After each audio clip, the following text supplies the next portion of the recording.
The old man just wanted to look at an M1 Garand rifle, the same model he'd carried decades ago.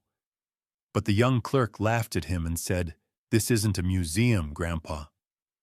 Go sit at home." 1 hour later, 3 black SUVs pulled up to the store. What came out of them would change everything. The gun store on the edge of town was known for its displays of gleaming steel and barrels showcased behind glass. That morning, when the door chime rang, the young man behind the counter didn't even look up.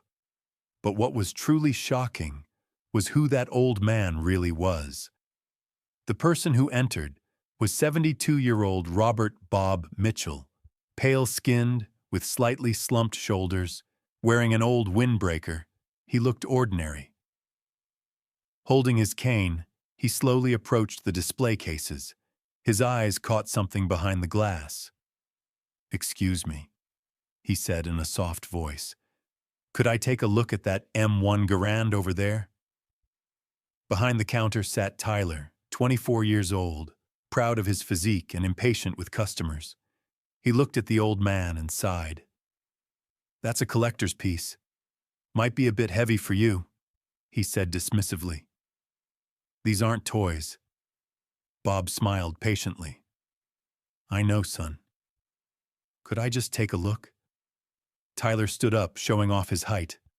"Listen, Grandpa, this isn't a museum. If you're serious, show me your money. If not, go waste time somewhere else." But this was exactly when everything changed. Because when that old man quietly turned and left, nobody noticed that Tyler had just made the biggest mistake of his life. Bob's expression didn't change. He maintained the calm he'd learned years ago.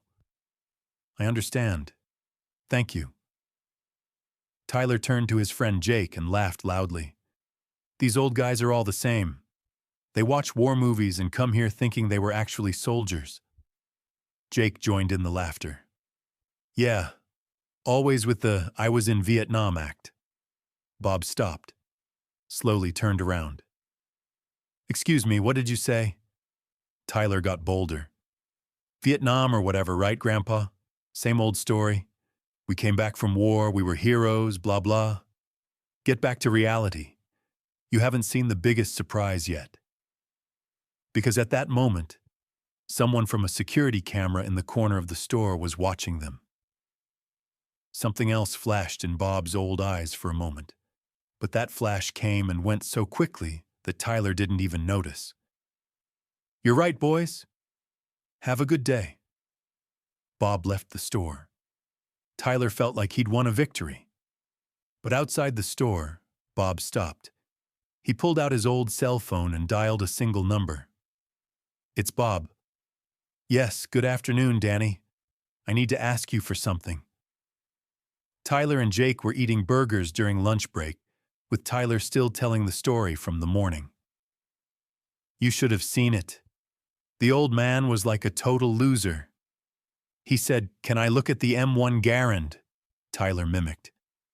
"So I told him this isn't a museum, Grandpa. Wait a minute, don't miss this detail." Because right then, somewhere 50 kilometers outside of town, a very special phone conversation was taking place. The military base outside town was quiet, but in Major Daniel "Danny" Torres's office, the phone was ringing. "Hello, Bob. It's been a long time. How are you?" "I'm fine, Danny. I want to tell you something. Today I went to the gun store in town." Danny noticed the tone in the voice on the phone had changed. Bob was a 40-year military friend. When he heard him this calm, there was definitely something underneath. "What happened, Bob?" "Nothing important. It's just interesting to see how the younger generation looks at us." Danny sensed the anger beneath Bob's calm. "Bob, tell me what happened." Bob told the story. Tyler's words, his dismissive attitude, the "get back to reality" comment. There was a long silence on the other end of the phone. "What you're seeing now is nothing, because the decision Major Danny was about to make would change that young sales clerk's life. Bob, Danny said slowly. You're Robert Ghost Mitchell. 3 wars, 7 medals, 156 confirmed kills. You are real life, son. That kid doesn't know it yet, but he's going to learn. Danny, don't. No, Bob. This isn't just disrespect toward you. This is disrespect toward all of us. I'll be there in an hour. At exactly 2:30, Tyler was placing a newly arrived pistol in the display case. Through the glass, he saw 3 black SUVs pull up in front of the store. Jake, look at those cars. Police, maybe? Jake looked outside. I don't know, but they don't look like cops. Those getting out of the vehicles didn't really look like cops either. They wore civilian clothes, but their walk, posture, and way of moving together showed they'd been through very different training. You won't believe this. Tyler didn't recognize these men yet, but within an hour he'd know all their names by heart. Leading them was a man in his 40s, brown-haired, with a serious face. Behind him were 11 more people. They were all walking silently toward the store. When the door opened, the chime rang. But this time Tyler didn't automatically say, "Welcome," because these men's attitude wasn't the kind you say welcome to. The lead man approached the counter and looked at Tyler. His eyes held a cold expression. At 11:30, an elderly man came here. He wanted to look at an M1 Garand. What did you tell him? Tyler's mouth went dry. Who's asking? Major Daniel Torres, Naval Special Warfare Command. My question is simple. What did you tell that man? Tyler looked around. 12 men had surrounded the store like a circle. Jake was trembling in the corner. That old man. That old man's name is Robert Mitchell, codename Ghost, one of the longest-serving operative officers of Navy SEAL Team 6, Vietnam, Iraq, Afghanistan, 3 wars, 7 medals, 28 years of active duty. The truth was, Tyler still couldn't grasp the seriousness of the situation at that moment, but what he was about to hear would completely change him. Tyler blinked. I didn't know. You didn't know. But worse, you didn't want to learn. You told that old man to get back to reality. He had enough respect to listen to you, but you had no respect for him. Torres stepped closer. Mr. Mitchell is going to teach you something I should have learned 40 years ago. Respect. Jake whispered from the corner. Tyler, maybe I should go. Nobody's leaving, Torres said coldly, because the story isn't over yet. Torres pulled out a folder from his pocket and placed it on the counter. Mr. Mitchell's file. Of course, classified information has been removed, but it's still educational. He opened the folder. The first page was a black and white photograph. A young soldier, uniform muddy, face tired, but eyes determined. Vietnam, 1968. Mr. Mitchell was 19 years old, his first year joining the SEAL team. Right then, the door opened, and the person who entered was someone Tyler never expected. The door chime rang. Bob Mitchell entered, but this time he was different. His posture was straighter, his gaze sharper, as if the young soldier's spirit had returned to his old body. Danny, don't drag this out, he said calmly. Bob, this kid needs to learn. Tyler's voice wasn't coming out.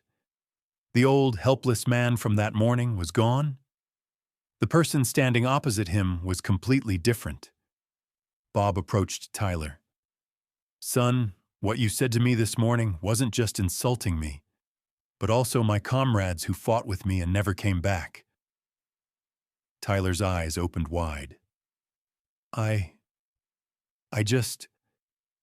You just thought you were having your cool moment of the day by belittling an old man. But what you didn't know was what was in that old man's past. Bob put his hand on the display case. I wanted to see that M1 Garand because I carried the same model in the Mekong Delta in 1968. With that rifle, I repelled attacks 6 times.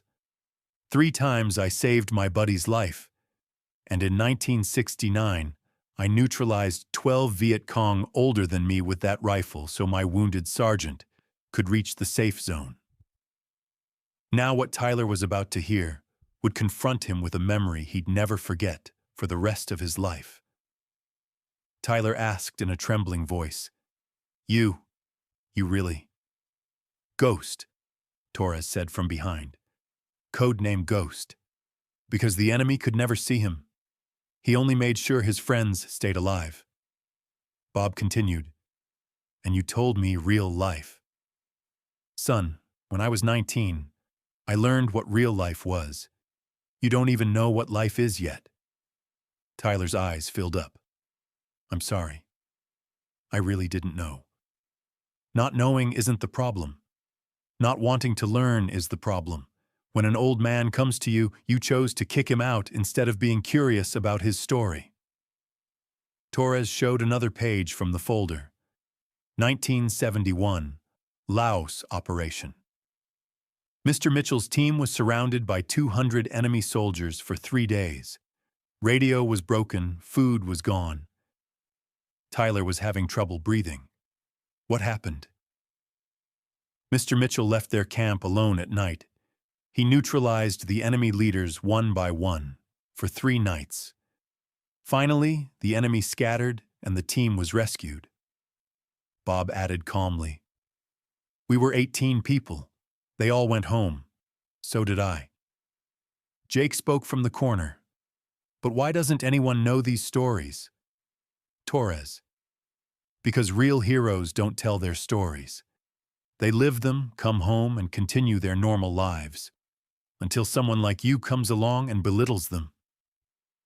Actually, Tyler hadn't learned his biggest lesson yet, because what Bob was about to say would completely change him. Tyler didn't know what to say to this legend standing before him. Mr. Mitchell, I don't know how to apologize to you. Bob smiled. This time it was a different smile from the morning. Son, you don't need to apologize to me, but you need to make a promise to yourself. What should I promise? From now on, you won't forget that every elderly person you encounter has a story. Maybe they're not a war veteran, but maybe they're a teacher, maybe a doctor, or maybe they've lived an ordinary but respectable life. You won't forget that every person deserves respect. Tyler nodded. I promise. Torres turned to his team. Okay, guys, job's done. The team began quietly leaving the store. As Torres was the last to leave, he turned to Tyler. Son, if you really learned this lesson, you have nothing to teach Mr. Mitchell. But you have a lot to learn from him. Don't forget that. After everyone left, Tyler and Jake were alone. The store was quiet, but its atmosphere had completely changed. Jake, Tyler, I really can't believe it. Tyler looked at the display case. That M1 Garand looked different to him now. Not just an antique, but a piece of history. Jake, what did I do? You didn't know. That's no excuse. Major Danny was right. I didn't even want to learn. I just belittled an old man to look cool. But the story wasn't over yet. Because the decision Tyler would make the next day would surprise everyone. The next morning, Tyler came to the store earlier than usual. He had hung a note in the window. 50% discount for all veterans. With our respect. But more importantly, there was a book on the counter. Vietnam War Oral History. Tyler had read it all night and vowed never to make such a mistake again. At 10 o'clock, the door rang. Bob Mitchell entered. He had returned to his old self, but Tyler could now see the depth in his eyes. Good morning, Mr. Mitchell. Would you like to look at the M1 Garand? Bob was surprised. Are you sure, son? Tyler went to the display case and took out the rifle. He carefully placed it in front of Bob. Please, this belongs to you. Bob took the rifle in his hands. He touched his fingers to the barrel like a father touching his child. Ah, old friend. It's been a long time since I've seen you. Tyler asked, Mr. Mitchell, can I ask you a question? Sure, son. During that time, were you ever afraid? Bob thought. Every day. But fear isn't a bad thing, son. Fear makes you careful. It keeps you alive. And most importantly, it reminds you that you need to protect your friends. Tyler listened with curiosity. This was real experience he couldn't read in any book or see in any movie. Mr. Mitchell, how are you so brave at that age? Bob smiled. I told you I wasn't brave. I was scared. But I had friends next to me who would give their lives for me, and I would give my life for them. This gave us strength. Tyler's eyes lit up. So you weren't just thinking about yourselves, but about each other. Exactly, son. And this applies not just in war, but in every area of life. If you treat your customers and friends this way, you'll be much stronger. And right then, Tyler understood something that would change his life forever. Tyler, Mr. Mitchell, I was very disrespectful to you yesterday. But I learned a lot from you. Would you tell me more of your stories? Bob put the rifle on the counter. Son, stories aren't for telling, they're for living. You write your own story too. A good story. Tyler nodded.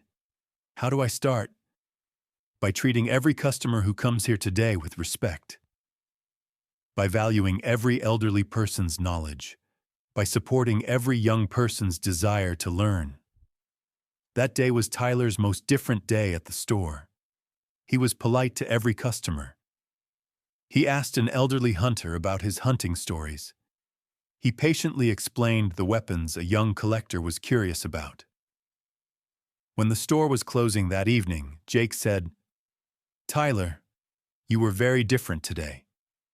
Tyler, Jake, I made a big mistake yesterday. But I learned a big lesson today. When you give respect, you get respect.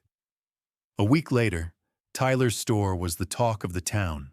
Special discounts for veterans, special attention to elderly customers, patient education for young customers. Bob Mitchell started coming once a week, not just for shopping, but to talk with Tyler. Each time a different story, a different lesson. One day Bob said, Tyler, son, you've changed a lot. Tyler, you changed me, Mr. Mitchell. I'm grateful to you. Bob, no, son. I just brought out the good person who was already inside you, but the real miracle was about to happen. A month later, Tyler opened a special corner in the store window. In this corner called Veterans Corner, there were war memories, old photographs, and veteran stories.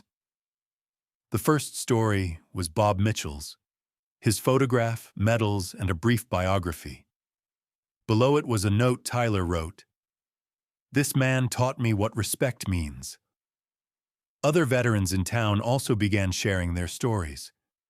The store became not just a place that sold guns, but a museum that preserved history. Tyler was now a different person. He addressed every customer by name, listened to their stories, and showed respect. And Bob Mitchell? He still came once a week. But now he wasn't just a customer. He was Tyler's mentor and friend. The end of the story was this. The disrespect that started in a small store ended with a big lesson and built a bridge between two different generations. Tyler had learned that every person has a story worth respecting, and Bob had found a young friend who valued the wisdom of age. Sometimes the most important lessons come from the most unexpected places, and sometimes the greatest heroes are the quiet old men we pass by every day without a second glance.